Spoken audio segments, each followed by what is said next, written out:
Um ano atrás eu não acreditava em nada disso. Sério, sempre achei que histórias de monstros eram um papo pra turista, beber chá de erva e pagar selfie no ponto turístico. Mas uma coisa me pegou de jeito. A curiosidade besta, daquelas que você não consegue desligar. Foi por isso que eu acabei pegando um voo para Katmandu, com uma mochila leve demais e a cabeça cheia de dúvidas e listas de equipamento que eu nem sabia usar direito. Cheguei em Katmandu numa tarde de neblina e fumaça de incenso. A cidade cheira a motor, a comida e a oração. Tem bandeirinhas coloridas em cada canto, sabe? Comprei o chá de manteiga de ackee, nem vou fingir que gostei na primeira vez, e conheci meu guia, o Mingma, um cara baixo, de risada fácil, que me olhou como quem olha para alguém que vai se meter em encrenca por opção própria. "Você veio por curiosidade?" ele perguntou, e eu respondi que sim, com aquele sorriso meio envergonhado de quem admite que a razão principal é vontade de viver uma história para contar depois.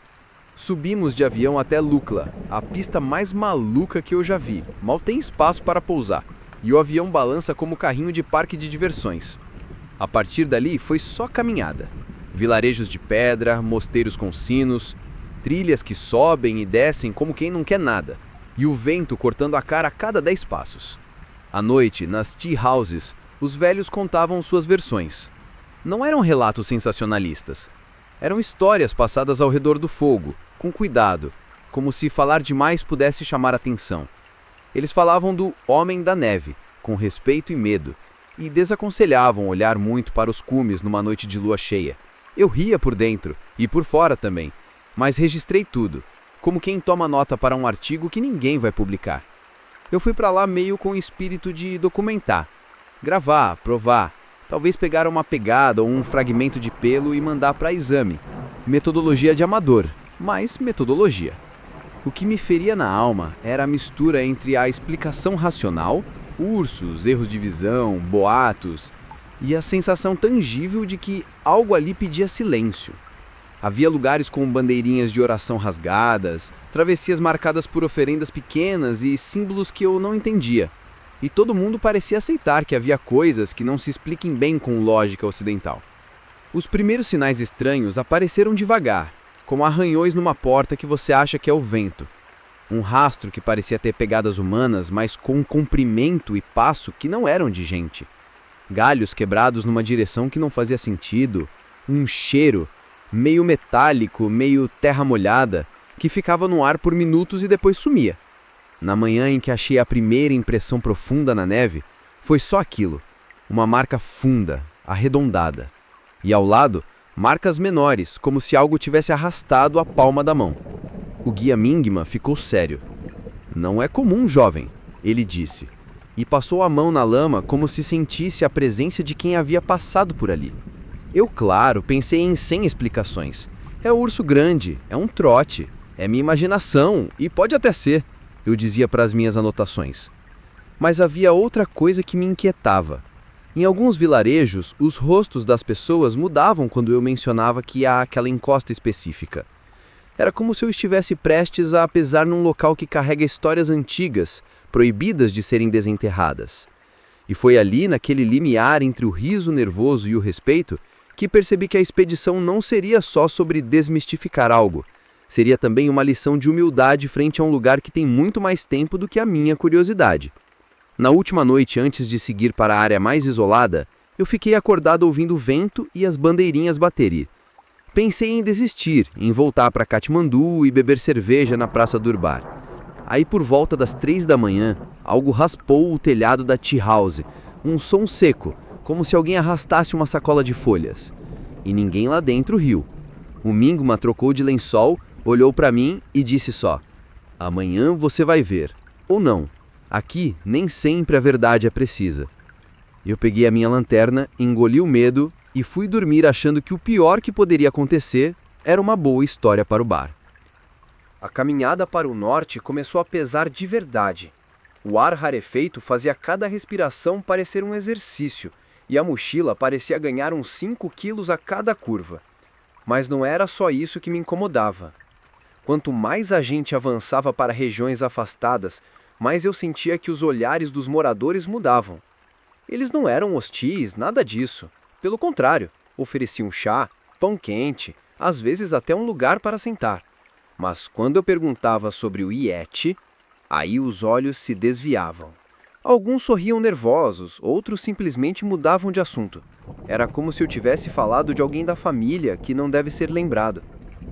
No terceiro dia, depois de uma subida que parecia não ter fim, o Mingma parou de repente. Eu quase trombei nele. Ele apontou para o chão. Havia uma marca funda na neve, maior do que o meu pé, com dedos largos bem definidos. O detalhe que me assustou não foi o tamanho. Era o espaço entre uma pegada e outra. O que quer que fosse tinha dado um passo enorme, maior do que qualquer humano conseguiria sem correr. Mingma não disse nada, só olhou para mim e depois para a trilha adiante. À noite, conversamos com um monge num mosteiro isolado. Era um homem idoso, de voz baixa, que ria fácil, até eu mencionar as pegadas. A expressão dele se fechou como uma porta. Há espíritos que caminham nas montanhas. Alguns não são espíritos, mas também não são homens, disse ele. Eu ri sem querer, meio para disfarçar o nervosismo. O monge não riu. Ele fez um sinal com a mão, como o que impede silêncio, e encerrou o assunto. Nos dias seguintes, os sinais se multiplicaram. Galhos grossos quebrados a 3 metros de altura, como se alguém tivesse passado e empurrado sem esforço. Um cheiro estranho, meio animal, meio ferroso, que vinha e ia com o vento. E, principalmente, sons na madrugada. Não eram uivos de lobo, nem o ronco distante de um urso. Eram graves, arrastados, quase como vozes tentando imitar linguagem, mas distorcidas. O frio da noite já era cruel, mas acordar com aquilo no escuro me fazia gelar por dentro. Eu comecei a questionar minha sanidade. Anotei tudo, gravei alguns áudios, mas as gravações traziam só ruído e vento. Quando eu mostrava para o Mingma, ele balançava a cabeça e dizia: nem tudo se grava, tem coisas que só se sente. Isso, vindo dele, não me deixava nada tranquilo. O momento mais estranho aconteceu no 5º dia. Estávamos subindo uma encosta íngreme quando percebi que havia marcas paralelas à nossa trilha, acompanhando cada curva, como se alguém estivesse nos seguindo, mantendo distância. Pegadas enormes, fundas e recentes. A neve ainda não tinha coberto. Eu tentei brincar. Olha só, talvez seja um grupo de turistas que resolveu andar descalço por aqui. O Mingma não achou graça.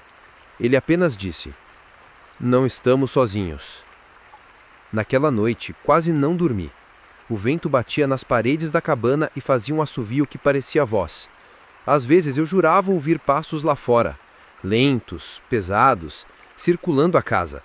A cada estalo de madeira, eu prendia a respiração.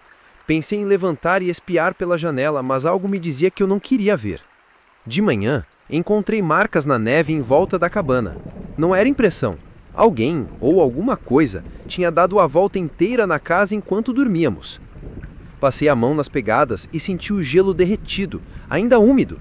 Eram recentes, muito recentes. Olhei para o Mingma, esperando alguma explicação. Ele apenas fez o mesmo gesto que o monge tinha feito antes. Silêncio. Foi naquele ponto que o meu ceticismo começou a rachar. Eu não estava mais pensando em mito ou piada para turista. Algo ali deixava rastros, algo sólido, pesado, real. E parecia não só estar nos observando, mas nos acompanhando. Eu me perguntava se tinha coragem de continuar.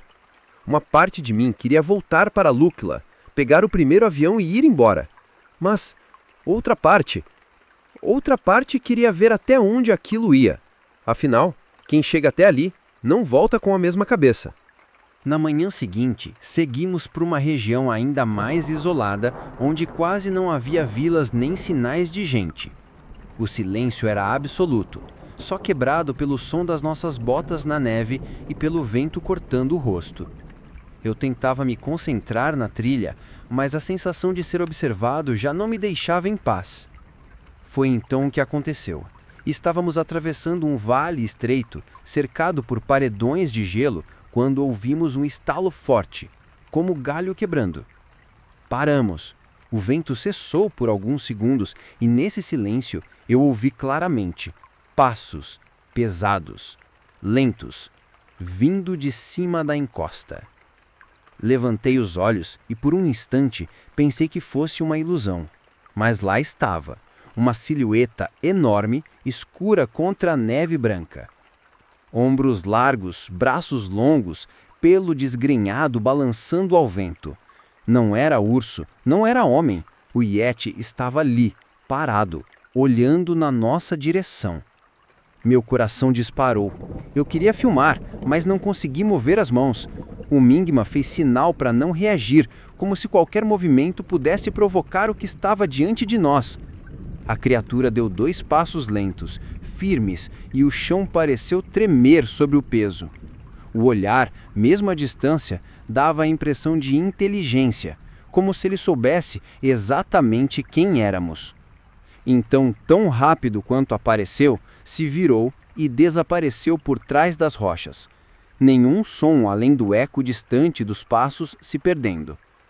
Ficamos parados por vários minutos, sem dizer uma palavra. Naquele instante, toda a dúvida que eu ainda tinha desmoronou. Eu tinha visto. Não havia explicação fácil. Não era sombra, não era invenção. O abominável Homem das Neves era real. E ele sabia que estávamos no território dele. Depois daquele encontro, nada foi mais igual. Continuamos a caminhada em silêncio, cada passo mais pesado que o anterior. Eu não sabia se estava com medo ou se sentia uma estranha reverência pelo que tinha visto. O Mingma, que até então só falava o essencial, disse apenas uma frase: "Agora você entende." No caminho de volta, encontrei pegadas de novo, como se a criatura tivesse nos seguido por um trecho. Mas não houve ataque, não houve confronto. Era como se o Yeti quisesse apenas nos mostrar que estava lá, que não era só lenda. Quando voltei para casa e contei a história, alguns riram, outros me chamaram de maluco. Eu mesmo, se não tivesse visto, talvez risse também. Mas cada vez que fecho os olhos, lembro daquela silhueta contra a neve, imóvel, observando. Hoje eu não tento mais provar nada para ninguém. Guardo essa lembrança como algo que mudou a forma como vejo o mundo. A gente cresce acreditando que já explorou tudo, que não existe mais mistério. Mas aquela noite, naquele vale, me ensinou o contrário. Ainda há coisas que desafiam qualquer lógica. Se aquilo era o Yeti ou algo que nem nome tem, não sei. Só sei que ele existe. E no fundo, talvez prefira que continue assim, escondido, intocado, maior do que a nossa vontade de controlar cada segredo da Terra.